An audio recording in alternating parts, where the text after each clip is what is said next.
Hi, Cheeb here. Just wanted to drop you a quick note or leave you a quick thought on what's been happening. I know I haven't put an episode out this week, and I just wanted to let you know why.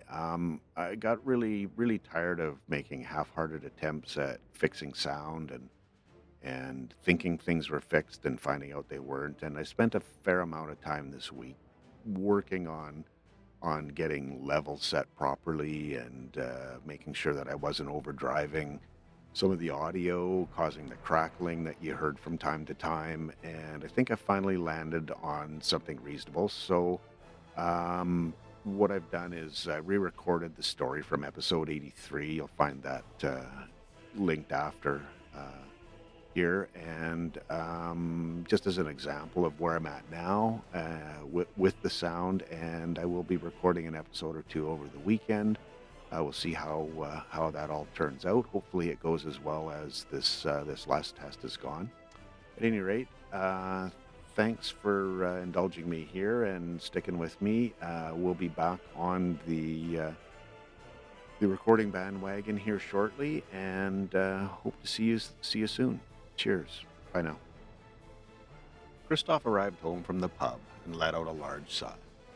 Kalinka looked up from the book she was reading and asked, "How was your evening?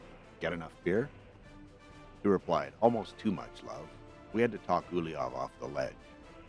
"Oh," Kalinka responded. "Which ledge was he on the precipice of?" "The marriage ledge," Christoph said. He was having a real what have I done moment, which is odd. They've been engaged for years now. I'd have thought he was well past that point. Kalinka said matter-of-factly, "I'm not too surprised. I was talking with Ludmila and she mentioned a conversation she and Uliov had. She basically demanded they set a date." "I see. It's making some sense now," Christoph said. "When is the wedding?" Kalinka replied, "They've not set a date. Ludmila said Uliov shut the conversation down and had been acting distant ever since. She was concerned she'd pushed him too far, but I doubt it. As you said, they've been engaged for quite a while. This can't be a surprise to him."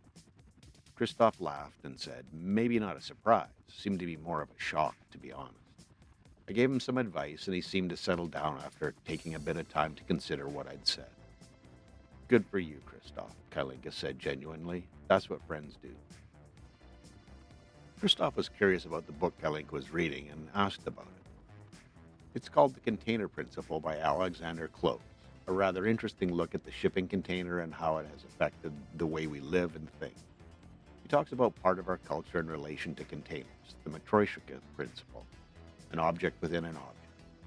It really is very interesting. You should read it when I'm done. Christoph replied, "I'll give that a pass, thanks. Not exactly my cup of tea, love." Helenka countered, "It's not just about shipping, Christoph. He talks about containers in terms of modularization and standardization. Did you know they're building housing out of used containers? They've gone from physical storage to organizational metaphor. In short, they've become a principle." Not sure I want to know that much about containers, Kailinka. Right now I'm thinking about having a cup of tea." "Very well," Kailinka said. "You can find the tea container in the middle cupboard." She winked and smiled.